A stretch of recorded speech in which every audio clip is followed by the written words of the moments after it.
Well, we have a treat for you this morning. I hope everything has been a treat, but it's so great to have Dr. Gary North. Gary received his PhD in history from the University of California at Riverside. He worked for the Volcker Fund. He worked for the Foundation for Economic Education. He was an early staff member to Ron Paul, and I was just mentioning him today. He wrote the funniest, most insightful article on how congressional staffs are picked and why they are as they are. That needs to put up online at some point. But Gary has written so many wonderful and insightful articles, thousands of articles, 50 books, 50 books. He's the founder of the Institute for Christian Economics, the American Bureau for Economic Research. He had a terrific newsletter for many years, the Remnant Review. Today he has a very successful site called GaryNorth.com on investments and financial analysis and great anti-Fed and other anti-government stuff. He was a close friend of Murray Rothbard's. Murray thought the world of him, and if you've not heard Gary before, you'll understand why that is after you do hear him. He's an extraordinary scholar. Although his PhD is in history, he is an economist too, and a polymath, and a friend of the Mises Institute. I have had the pleasure to know him for, 40 years. So I'm very glad to have him here, and you will be too. Dr. Gary North.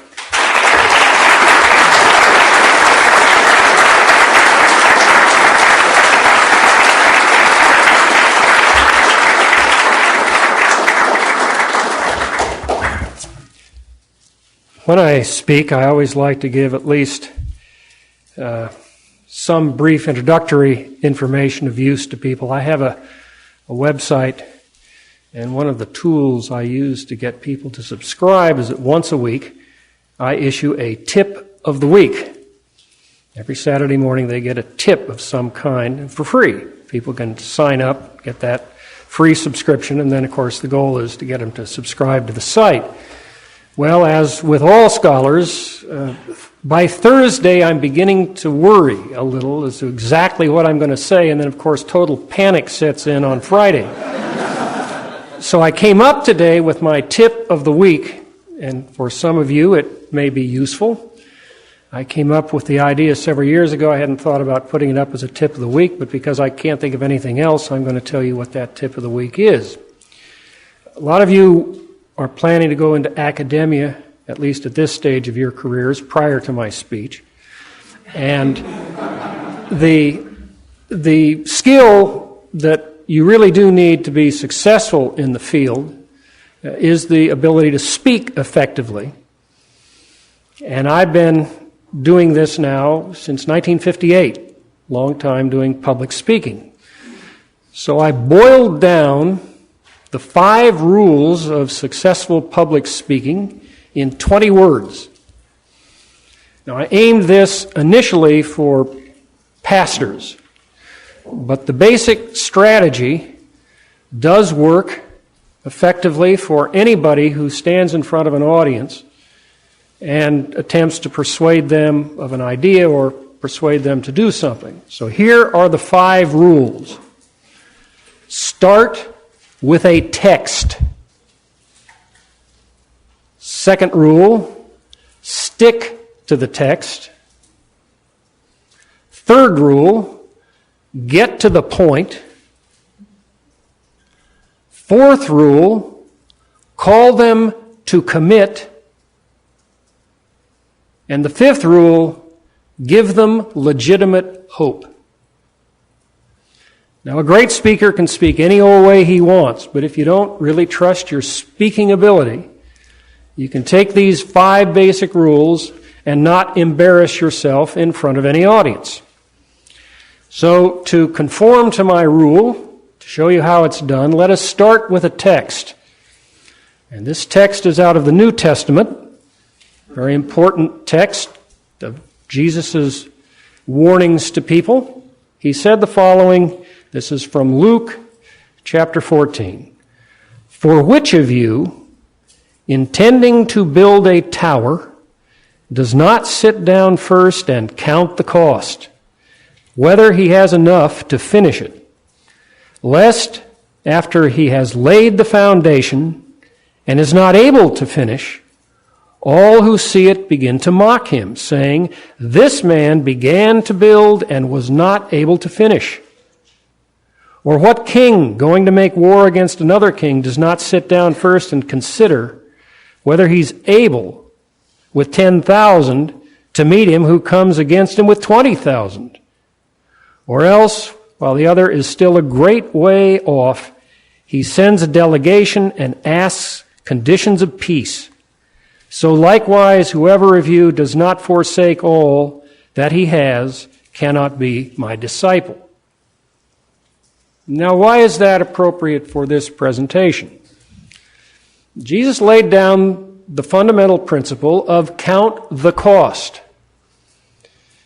And that is one of the fundamental rules of anyone who gets involved in the study of economics. We are always to count the cost, and there always is a cost. And anyone who tells you that there is not a cost of achieving whatever this goal is either extremely naive or he's lying. So we begin with that principle of counting the costs of our action. I want to apply this principle as best as I can to a consideration of the academic career of Murray Rothbard. Now, I want to consider it in the broadest sense of academia. I don't mean exclusively what we would normally call classroom presentations or a career well served in a university granting some form of accreditation to students. That's part of it. That was part of his life, but it was not the major part of his life. His career was much broader. And I want to make the case, getting to the point, to all of you to consider an academic career on the one hand of the conventional description of what constitutes a standard academic career. And then in a much broader sense, what you might call the Rothbardian application of academic career, in your attempt to make some kind of difference. Now, I want to start out reading something to you. And by the way, as a professional public speaker over many, many years, I want to warn you, it's not usually a good idea to begin a speech by a long quotation from anything or anybody. There is a nodding off effect among students that is almost inevitable. So if you ever attempt to do this, make sure that whatever it is you are quoting is really good. And I'm going to quote you something that is just spectacular. Murray Rothbard died in 1995. And in response to that, the Mises Institute put out a little booklet called In Memoriam. It is out of print, but I think I've persuaded Jeff Tucker to retypeset it and bring it back into print. I was asked to write for it. A lot of scholars and friends of Murray were asked to write for it. I can honestly stand before you and say I haven't a clue as to what I wrote. I'm sure it was laudatory, but it is long gone 1,000 or 2 or 10,000, however many articles ago. But one article stuck in my mind. And by the way, you read a book of 100 pages. If you get one really good idea out of that book and it sticks with you, then you have not wasted your time with the book. Robert Higgs, you may know, or at least know the name. Robert Higgs wrote a book published in 1987 called Crisis and Leviathan. It is an extraordinary piece of work. It is the book we always footnote when we want to make the point that war expands the power of the state in a ratchet effect that does not ever click back. And he made that case effectively, and he made that case so effectively that it was published by Oxford University Press. Now, if you're in the game of academic advancement, Oxford University Press is one of perhaps 10 presses in the world that you want to have publish your manuscript. And the second fact of it is that almost 25 years later, that book is still in print, and that really makes it a unique performance. In his section on In Memoriam, Higgs describes Murray Rothbard's interaction with him indirectly with that manuscript. And I want to read what Higgs had to say, at least a good chunk of it. My closest encounter with Rothbard, the economic historian, however, came off the record. Early in 1985, I submitted to the Pacific Research Institute a manuscript that, after several more revisions and some additions, was eventually published as Crisis and Leviathan by Oxford University Press in 1987. Pacific asked several eminent scholars, including Murray, to review my manuscript. Murray's review went far beyond what one might have expected, taking the form of a letter to Pacific's Greg Christensen, dated May 27, 1985. It runs 26 single-spaced pages, probably over 12,000 words. Over the years, I've seen a lot of reports by referees and reviewers, but never anything that came close to this remarkable epistle. The letter began with 2 pages of praise for my manuscript. Murray liked my general approach. And then he goes on. Then he continues. Had I stopped reading after the first 2 pages, I might have considered myself a certified damned fine scholar. Any such temptation, however, was decisively punctured by the next 24 pages. These contained a minutely detailed yet broad-ranging critique, along with scores of suggestions for what needed to be added to my text, and what additional books, articles, and dissertations I needed to read to correct my misapprehensions and flesh out my knowledge.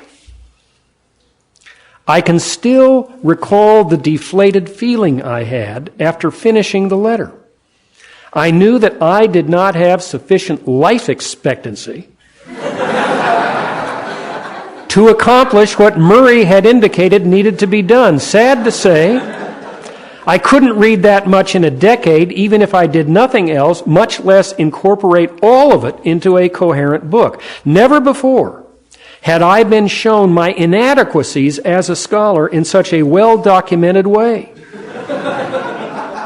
After all, even the pathetic manuscript that Murray was flogging had taken me 5 years to draft and rested to some extent on 20 years of study and research. And then he ends the section I want to quote from with these words, "We are not all destined to greatness."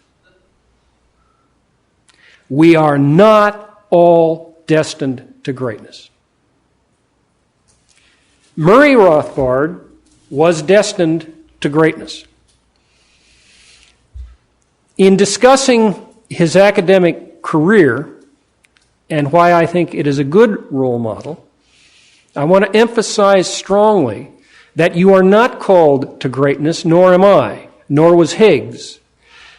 In Higgs's case, it was sufficient that he got a book published by Oxford. It's still in print, and he was able to publish several additional volumes on the same topic, which established his reputation within the libertarian movement as the finest scholar in this narrow area of the relationship between government-induced and government-perceived crises and the expansion of government power.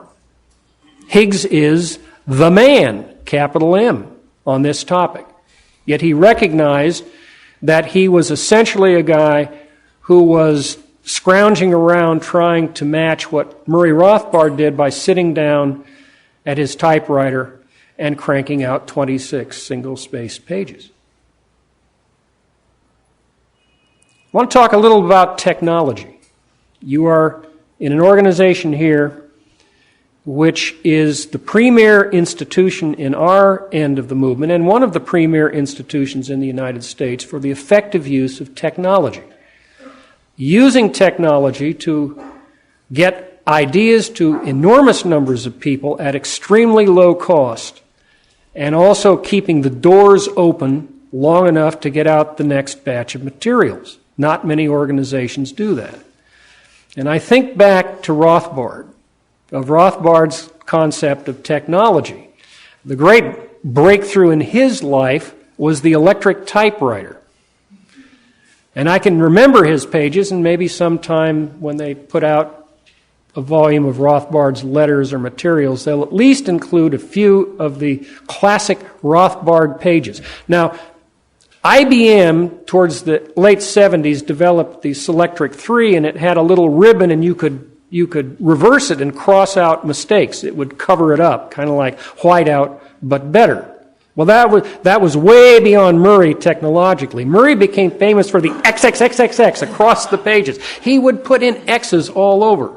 And when you took out the X's, it was flawless prose. Just flawless. But he would never convert to computer. They were beginning to come in, and Murray said if they could ever design a computer that he could hook up to his typewriter, then he would go to computer.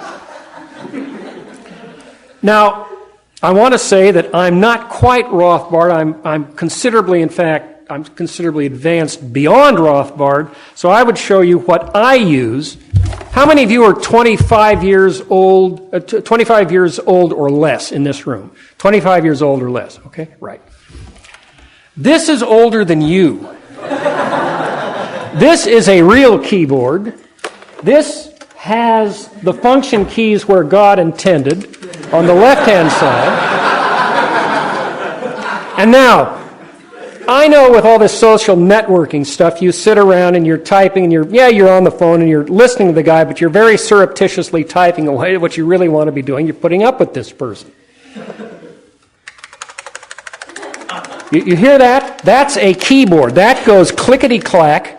And by the way, you buy these from the Clicky Boards company. And they go clickety-clack, and you know when you've typed in a letter, and you don't get confused about whether you've just made the grade. Now, I have 9 of these. Just in case I die, I'm going to leave this as a legacy to my kids. Because you learn a particular technology, and you get used to writing in a particular way, and you stick with it. You don't need to advance on the basics over and over and over. I always say that they never caught Wild Bill Hickok using a peacemaker from 1776 or 1876. He was always content to use his old Army Colt from the Civil War. And when you get really good with the use of a technology, you stick with it. Now, Rothbard held to that view. You hire guys to come in and convert your old technology to whatever it is they're using for the latest and greatest material. Technology is not the key to this. It is input. It is creativity. It is your ability to process information, recognize its importance, impose it onto whatever materials you're using, and out of that will come either your great article or your great book or your great lecture. It is not technology that is the key, and Rothbard is a model. You looked at his library. If you ever visited his library, it's here. That should be part of the tour, in my opinion. There ought to be a video tour of his library up on YouTube. That's just basic. Every book marked, scrawls in the margin. It looked like he underlined 3/4 of the book. And he remembered an awful lot of it, and that's why he could write a 26-page memo for Higgs. It was what was inside between his ears that made the difference. So he wasted the resources of the books, lowering their value by all the scrawls, unless you happen to be a Rothbardian and you want to find out what did he think was important, and all of a sudden then the book has value. But he didn't let what some people call the basics of education and scholarship stand in his way. He just accumulated in enormous quantities at the library, old technology. Go down to New York Public Library, Columbia University's library, and he would put that tool to enormously effective use when all of his peers, not all of his peers, but the vast majority of the peers, did not. did not really know how to use a library the way Murray Rothbard knew how to use that library. Now, I want to talk a little about Rothbard's influence on me. I hate to think how long I've been at this, but at least I'm going to briefly go over. In the good old days, before I had about 15,000 volumes, when I'd get a book, I would write the date. I'd write my name in the book, upper right-hand corner, and then the month and the year that I bought the book. And I did this first with really the first two academic books I ever bought that I can remember having bought that were not part of a classroom assignment. I was 18 years old. Those two books I bought from the Foundation of Economic Education, those two books were Ludwig von Mises' Human Action and the only recently published book by F.A. Hayek called The Constitution of Liberty. That was in June of 1960. I started Mises. I got, like so many people in life, I got bogged down in the epistemology section, and I never, in that period, went on to read the rest of the book. I got through half of Hayek until he got to the section of the book in which he said that the welfare state is not completely hostile to the free market principles, and then I stopped reading at that point. I figure Freddie is squishy. I've read enough. I'll go read something else. I went back to that book 25 years later, a much more mature man, reread that section, and let me tell you, Freddie was squishy, go read something else.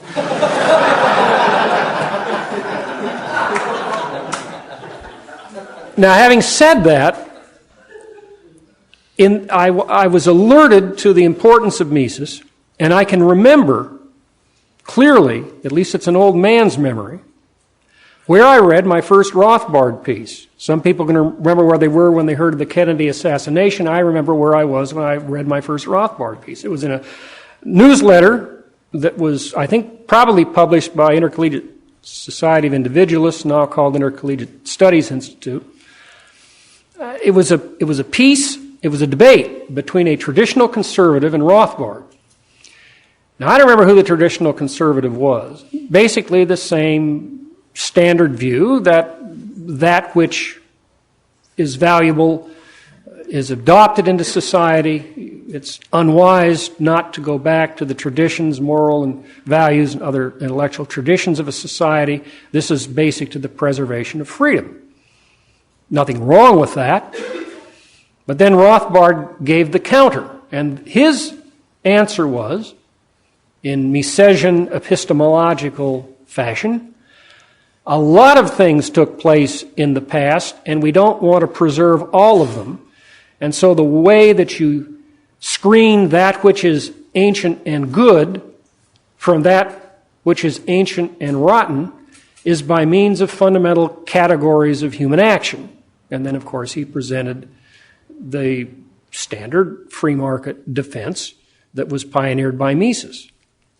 Now, I assure you that when you read an article and 50 years later you remember that article and the basics of that article, that was an important article.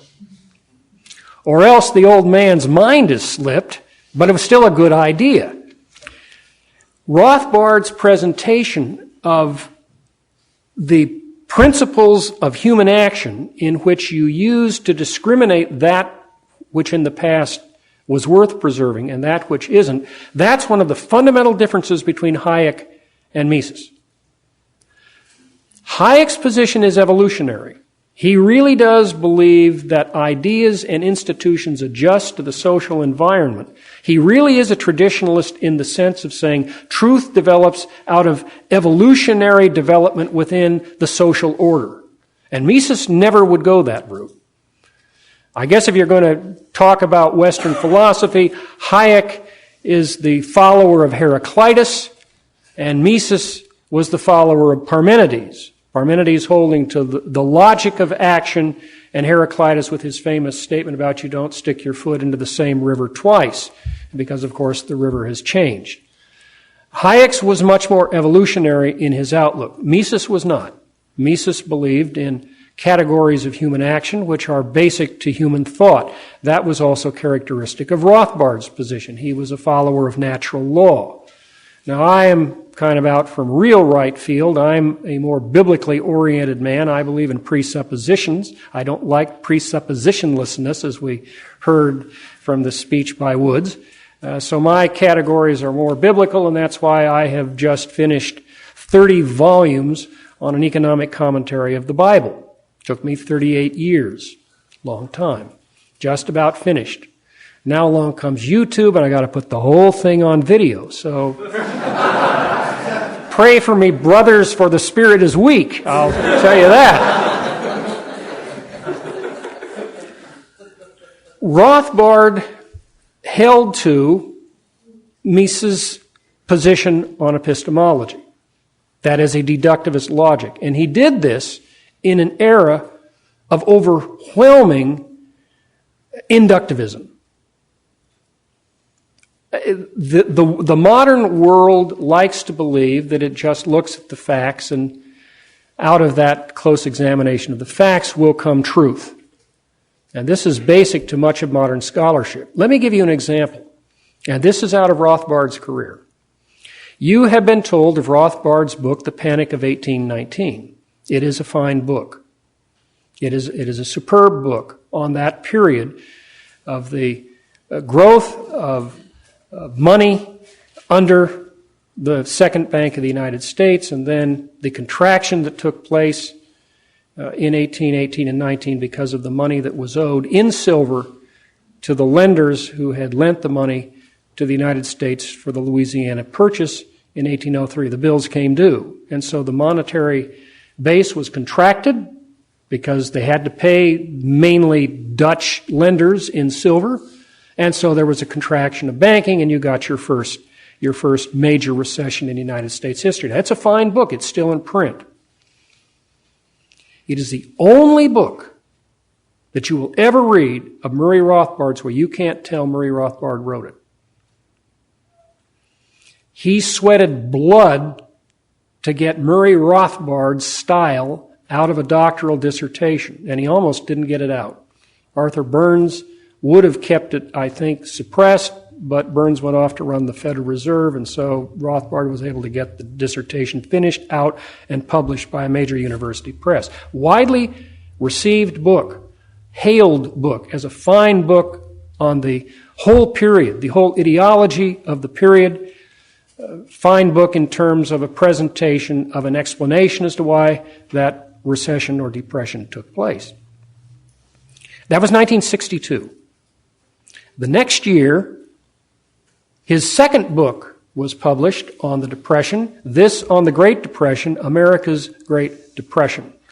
In that book, he begins the book, as any good Rothbardian/Misesian would begin it, with a discussion of the Austrian theory of the trade cycle and a strong defense of the logic of human action as being the foundation of our understanding of the business cycle.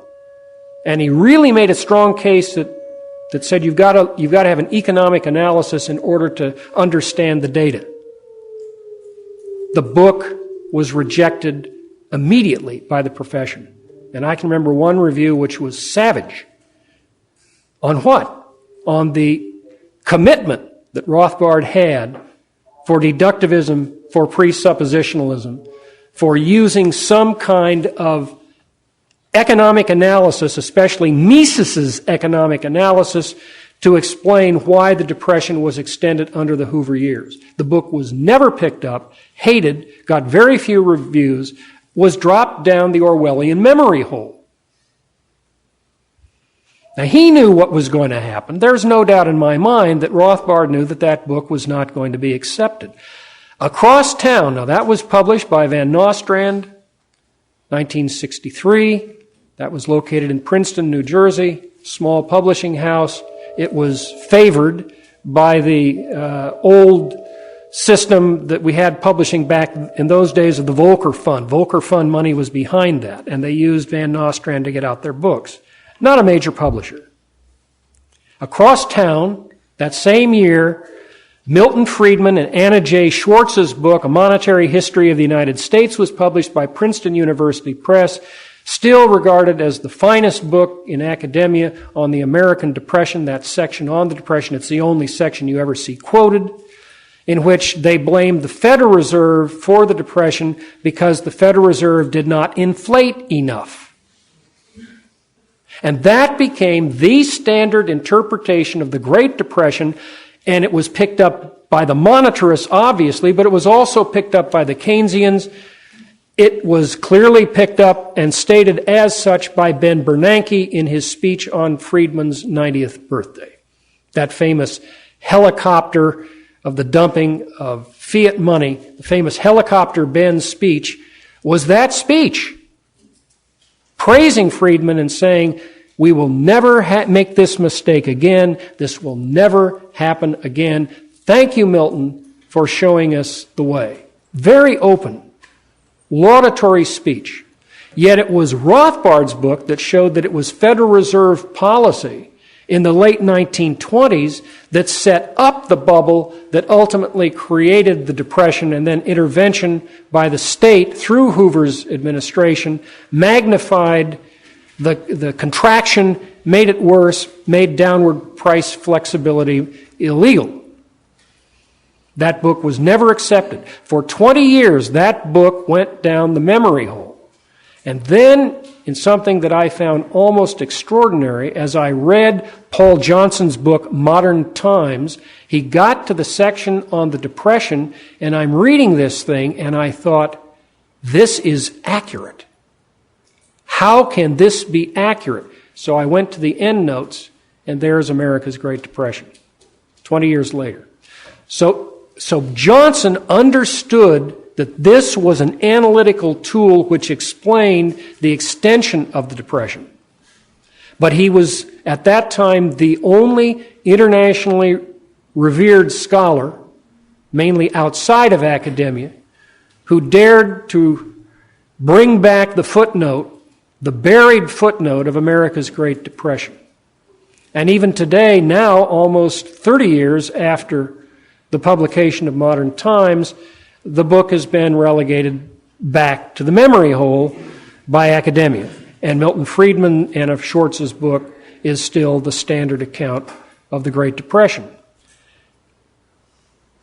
I said to start with the text. I said to stick with the text. Murray Rothbard counted the cost, and he began counting that cost very early in his career. He, unlike the king described by Jesus, who had 10,000 troops and was facing an army of 20,000 troops, Murray, however, was more like Samson in the biblical motif. He wasn't using the jawbone of an ass, he was using human action, but it, intellectually speaking, devastated anybody he challenged. Rothbard's challenges, when you're done reading a Rothbard critique of somebody, you almost feel sorry for the victim. I mean, he'll start at the kneecaps; those go immediately. Then he starts working on the arms, and then the coup de grace is when the head goes off. Now, this is completely different from David Gordon. Now, if you've read David Gordon's materials, of course, he does it with this unbelievable slicing stiletto that the guy doesn't know he's got 3 or 4 mortal wounds in, and they find the body drained of blood 20 minutes after the review is finished. You don't see the guy being hammered to death. You just know at the end, I think he's dead. With Rothbard, you knew he was dead. You knew he was finished halfway through the review, but you just stuck around to see how the coup de grace would go. Now, Rothbard did that over and over in his career, making enemies constantly as he did that. He was stuck in New York academically. He went to the best school in New York, Columbia. But he was stuck for a reason, and this is never talked about, so I'm going public with it. He had a phobia. It was a real phobia. I mean, it was one that probably he could have gotten some kind of professional help with. He just didn't want to leave Manhattan Island. He didn't want to leave New York. If the subway ended, Murray stopped. He did not go off the island, or at least not out of the area where he could go on the subways. He was a New Yorker and then some. He also he had a real phobia about heights. Now, if you're in New York and you can't go off the island, you can't go up, you are geographically challenged. And he was stuck on that island. He lived his life there. He stayed there. He went to the best university there. And when he got his PhD, finally in 1956, there was still a boom in PhDs. There was still a boom in colleges and universities wanting to hire people, even Austrian people. But a guy with a PhD out of Columbia was in a position to go to almost any school around the country. He couldn't do it. He didn't want to leave the island. So he wound up in Brooklyn Polytechnic, which didn't even have a degree granted in economics, teaching guys who were required to take a social studies course who had no real interest in economics or economic theory. And there Murray stood forth for years, presenting extraordinary lectures, which are now posted online on the Mises site. And you listen to those and you think, this is like nothing I've ever heard. And you can listen as a PhD in whatever and say, this is like nothing I've ever heard. And he's lecturing to students who had no clue as to what was going on. He was patient to do it because it put food on the table. He was able to teach what he wanted, and he was not in a position to leave the island. Now, in 1955, the year before he got his doctoral dissertation, Hans Sennholz, a Mises PhD, became chairman of the Department of Economics at Grove City College in western Pennsylvania. And I think it's fairly obvious that if Murray had applied to that school for a position in that department, he would have been hired and would have spent his life teaching undergraduates, but at least interested undergraduates who very often did go to a place like Grove City specifically to major in economics because it was an Austrian faculty. So he would have at least dealt with men and women who had some understanding of what he was doing, but he didn't leave the island. So there he was, stuck in New York, in a world surrounded basically by leftists, without anything like the web. He could publish an occasional book, and he did. But even there, he realized there were limits on what he could do. Man, Economy, and State came out in '62. How do you follow that? How do you follow Man, Economy, and State? It's pretty hard, even for Rothbard. He published the 2 books on the Depressions. He had many other books to write, but he got involved in the anti-war protest. He got involved in trying to create political alliances between the right and the left. He was very interested in politics. He was interested also in history, being a major study of early American history, colonial history. One of the amazing things about Rothbard, and here I really do speak with the credentials. I know what I'm talking about here because my doctorate is in American history and my specialty was colonial American history. There is no question in my mind that Conceived in Liberty, page for page and footnote for footnote, is one of the most remarkable books ever published in the field. I read that, reading that after all of the work that I did in that field, and I'm thinking, I've never heard this. And then that's not one page, that's a paragraph. Then you get to the next paragraph and you think, I've never heard that. And I've never heard that. And you think, where did he get this? So you look to the endnotes and there are these footnotes, and you say to yourself, I've never heard that. I mean, it was like the guy had a key to the Orwellian memory hole, and he kept dredging up stuff out of that New York Public Library and Columbia Library. An extraordinary piece of work. He could have majored in American history. He would have made contributions as important in American history as he made in economics, and in all likelihood, he would not have been a pariah in the field. In economics, he was known as a threat because Mises was known as a threat. But in history, like any other historian, the guys are always looking for stuff to pick up for the classes or for the next book. The old line is true. History doesn't repeat itself, but historians repeat each other. And so Murray would have been seen as an enormously valuable resource to the historical profession, even though he had these what by all comparison, these cranky views of the past. They were well documented, they were creative, and there were things that other professors hadn't heard of, and I think he would have been successful.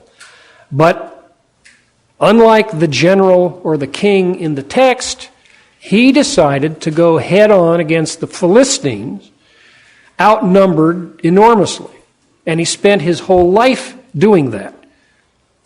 It was not until in later years he got rid of the phobias, and he did. He got where he could go up and lecture to a 60th floor group of people. He got where he could go to Nevada and take an endowed chair and teach fairly bright students, certainly students who were more interested than the ones back in New York.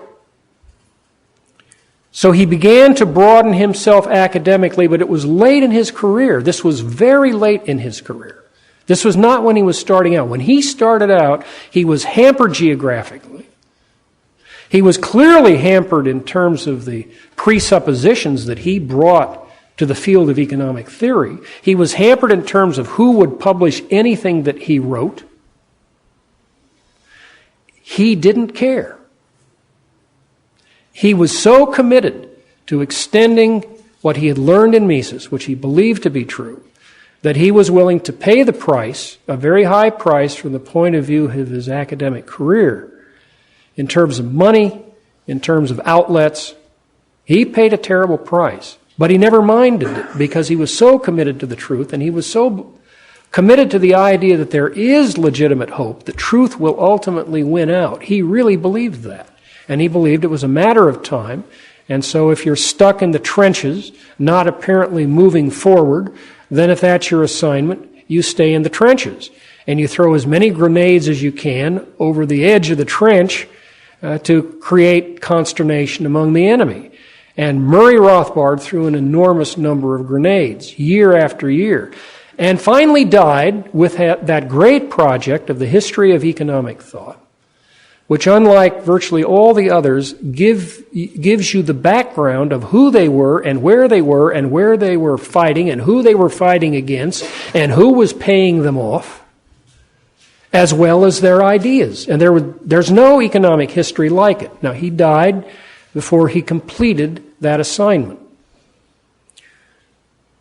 I would warn you, if you take on that kind of a task, keep at it, get it finished, get a chapter done, go to the next. Don't wait until it's all done, because you don't know when or where you're going to die. You don't know. Leave the legacy behind in bits and pieces, even if it's not perfect, even if it's only on a blog site, even if it's only in a PDF in a preliminary fashion. If you come to something and you say as a preliminary basis it's 80 or 90% right, then go ahead and publish it. Now you want the model there, it's Higgs. Higgs knew it wasn't ready for prime time by Murray's standards. But he said, I'll give it to Oxford University Press anyway, and Oxford published it, and it's still in print. It was ready for prime time. It didn't meet Murray's standards. It met Oxford's standards, and it met the buyer's standards. That's usually good enough. When you're dealing with Rothbard, admittedly, it's not good enough. You're never going to be that good. But that doesn't matter. Settle for being a Higgs. That's perfectly good. You make it to the Higgs production standard, you have made a major contribution to whatever field it is you want to go into. We are now in a situation vastly different from what Murray faced. There is the web. There is Google. There is YouTube. There are ways of people finding you. In that famous phrase of the book or the article called Isaiah's Job by Albert J. Nock, the remnant is out there. And never in the history of man has the remnant had a tool comparable to Google. The remnant will find you. If you are any good at all, the remnant will find you. You don't have to go to them, they will find you. the long tail effect does work. And bit by bit and page by page and search by search, they will find you. If you publish it, they will come. That really is true. Now, Murray believed it in his heart of hearts, but he didn't have the technology behind him that was going to enable him to guarantee that in his own lifetime. One of the oddest phenomena is this. Murray Rothbard died in 1995, which was the year that Netscape introduced the first web-based search, not search engine, but access device, browsing device, to gain access to all those pages that were closed up in arcane language. The same year, 1995, Murray departs from this scene, and Netscape and the browser comes online, and that was the year that the Mises Institute began its site, towards the end of the year. Now if you're going to go, that's a good way to go. You hand the digital torch, in a sense, to those people with the creativity, digitally speaking, to take your ideas and put them in languages across the face of the earth. And now with the translation technology, you can now translate almost any document to where it's 80 to 90% accurate in some foreign language. So now it all opens up to the man who stood in the trenches and fought with only basically the corpus works of Ludwig von Mises to back him up in the fight. Now, your problem is very different from my problem. My problem 50 years ago was that I had to be smart enough to read Mises without Rothbard's help, which took some work.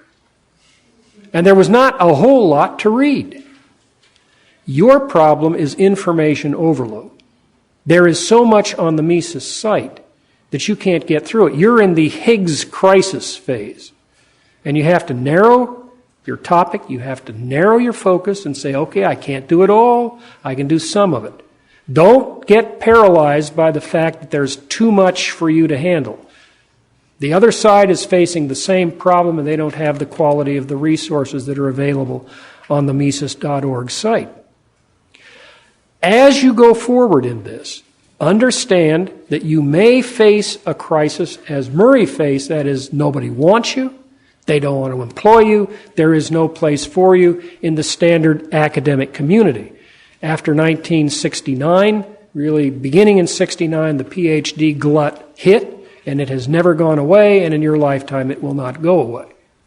But you don't need the PhD to achieve something remarkable. Not now. You just need creativity and brains and an outlet, and the outlet is here. That old line of the radical of the 60s, A.J. Liebling, he said, freedom of the press is a great idea if you own one. Now you own one because of the web. Everybody has freedom of the press now. This is a tremendous breakthrough in our lives. Take advantage of that breakthrough. Now that gets me to point 4, the call to commit. You need to commit. You have been the beneficiary of the largesse of donors. You have come here to get what information you can. There is tremendous information here. There are 250 of you here. I hear these days everybody is into social networking. I may figure out what that is one of these days, but probably not. I'm going to stick with the old e-letter approach and my 1984 keyboard, and you guys can go on to whatever the Facebook and Twitter and so forth that are going to enable you to communicate. But let me assure you, you are in a position here at this meeting with these people to change the whole direction of your career. I want to take you back over 30 years ago. I want to take you back to a meeting that was held in the little peculiar town of South Royalton, Vermont, in the spring of 1974. Mises had died in October of 73, There was very little left of the Mises movement to the extent that there was ever a Mises movement. And a man with considerable amount of money put together a conference and invited a bunch of young Turk people with PhDs to come in and gather around the teachers who were still doing at least some work in the field of Austrian economics. This was the first of the seminars, the Austrian economics seminars that took place. There's one in 74, another one in 75, where in a networking sense, a bunch of us came in, a couple of dozen of us came in, met each other. Most of us didn't know each other at the time. Most of us hadn't written enough to get name identification out there at that time. Few of us had, but most of us hadn't. The teachers who came in were Henry Hazlitt, W.H. Hutt, Israel Kirzner, Ludwig Lottman, Steve or Svetozar Pejovich, and Bill Peterson, who had actually taught economics at NYU with Mises, and Murray Rothbard. Those were the grand old men of the time. And there were young guys who came in, and even a couple of ladies who came in, and some of them are in this room today. Joe Salerno. I met Joe, never heard of Joe. I just read the book Type A Behavior and the Human Heart, and I was really hoping Joe would make it to 50. But he's done quite well. You're still alive, Joe. I'm astounded, but you've moved down to maybe Type B at this point, so that's good. Walter Block was at that meeting. Roger Garrison was at that meeting. Others who passed on, Suda Shenoy was at that meeting.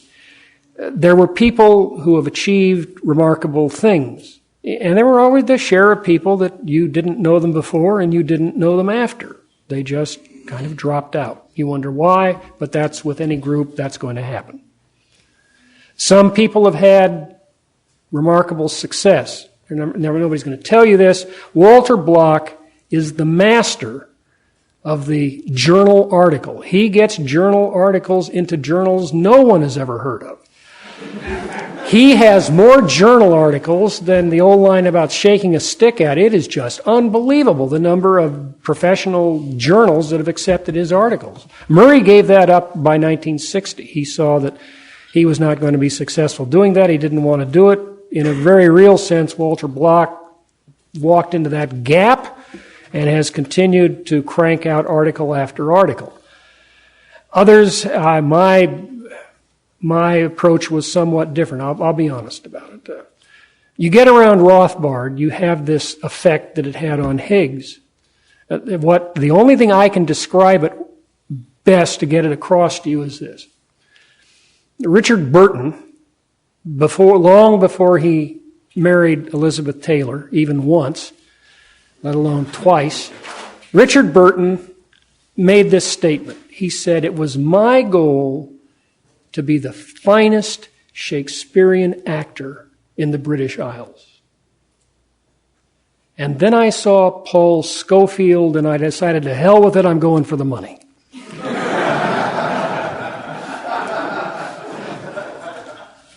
So I went for the money. I decided nuts to it. I'm not going into academia. I'm going into business and publishing, and I have not regretted doing that. But you do realize at some point that you do have to make these decisions, these forks in the road. And Murray's decision was not to do the journal articles in conventional academia, and if they wouldn't publish from a major university press, then get it published somewhere else. And then Murray found the answer, and the answer was Lew Rockwell.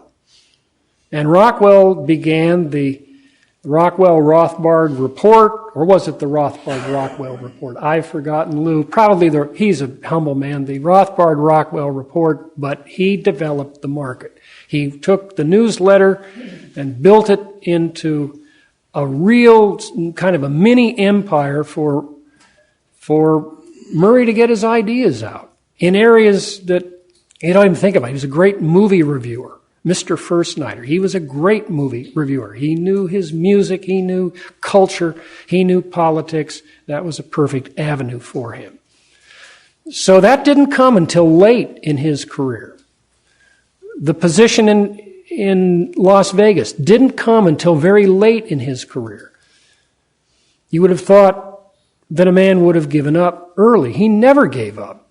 And he always enjoyed what he was doing. And he was always writing the next article or the next section of a book. And so right to the day he died, it was coming out, and it wasn't the reminiscence of a tired old man. It was a history of economic thought, the likes of which no one had ever written before. The kind of creative writing that somebody does much earlier in life, he was doing at the end of his life. I wish he'd survived. I wish he'd finished the book. I wish he'd seen the revolution that the internet provides. But he didn't care about that. He paid the price. He counted the cost. Now, point 5 of my speech is give him legitimate hope. And that is Rothbard, through enormous power of teaching and assembling of information, Rothbard was able to assemble you here. You're here because he was there. Everyone watching this on video, everyone who is listening to this in an MP3, that technology didn't exist during Rothbard's lifetime.